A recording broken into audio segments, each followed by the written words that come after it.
आजच दुपारी ठाण्याच्या स्नेहल मॅडमचा मला कॉल आला होता. स्नेहल गदर मॅडम, त्यांची शेती आहे चिपळूणला रत्नागिरीमध्ये. त्यांनी तिथे एक प्रयोग केला आहे. तो प्रयोग इस्रायल टेक्नॉलॉजीचा आहे हळद या पिकामध्ये. नेमका तो काय प्रयोग आहे की 5 गुंठ्यामध्ये 1 एकरचं उत्पादन काढायचं.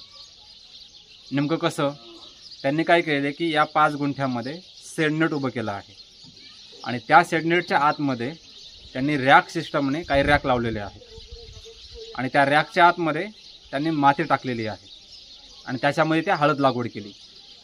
आणि ही जी हळद आहे ना, 5 गुंठ्यामध्ये 1 एकरचं उत्पादन काढता येतं.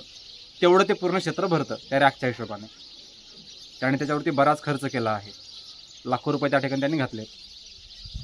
त्यांचा फोन आल्यानंतर असं म्हणणं होतं की माऊली, या इस्रायल टेक्नॉलॉजीने मी सर्व गोष्टी केल्या, तंतोतंत सगळ्या गोष्टीचं पालन केलं, पण तरीसुद्धा माझं उत्पादन नेमकं का बरं घटलं हे लक्षात येत नाही आहे.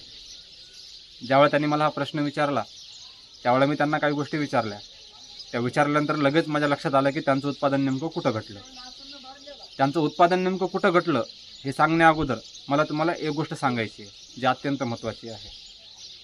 आता आपल्या निवासी ट्रेनिंगमध्ये किंवा ऑनलाईन ट्रेनिंगमध्ये मी ॲग्रिकल्चरची डेफिनेशन सांगत असतो, ॲग्रिकल्चरची व्याख्या सांगत असतो. आपल्या शेतीविषयाची व्याख्या ती 2 प्रकारे होत असते. 2 प्रकार मी ते आता सांगणार नाही आहे, पण एक प्रकार मात्र नक्की सांगतो. तो असा आहे की harvesting of solar energy means agriculture.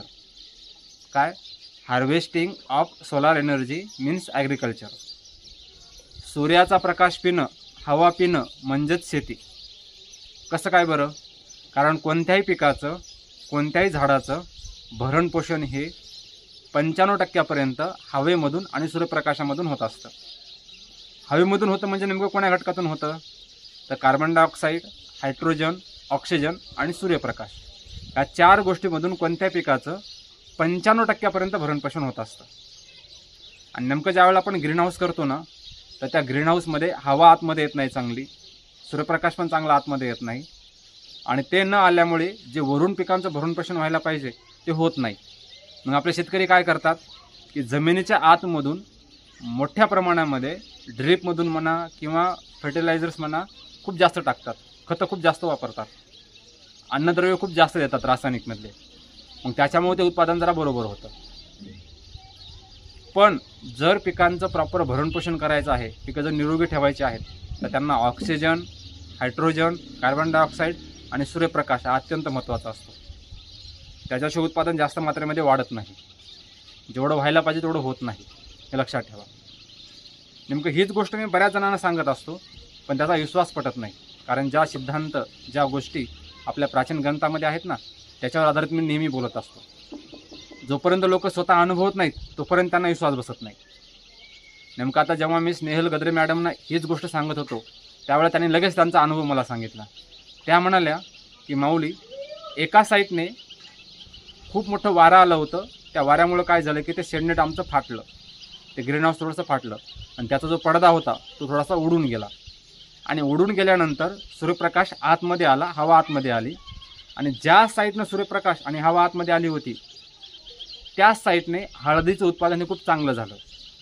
ज्यावेळेला आम्ही हळद काढली त्यावेळेला आमचं असं लक्षात आलं की अन्य ठिकाणच्या हळदीपेक्षा इथल्या शेंगा आणि इथले मात्रकंद, ज्याला आपण बंडा म्हणतो, त्याची साईज अक्षरशः दुप्पट आहे.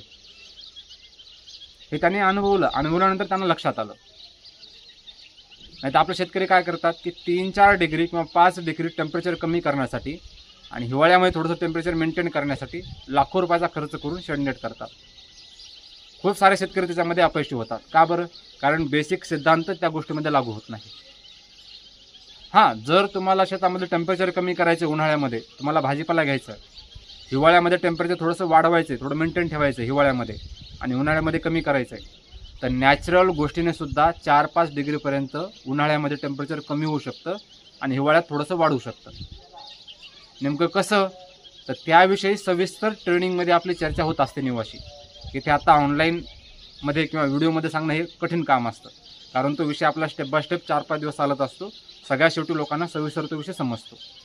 म्हणून माझा नेहमी आग्रह असतो की तुम्ही ट्रेनिंगमध्ये या, निवासी ट्रेनिंगमध्ये या. कारण खर्च नका करू एवढा आले. जर तुम्ही शेडनेट बांधलं तर पिकांचं भरणपोषण हवेमधून आणि सूर्यप्रकाशातून होत नाही.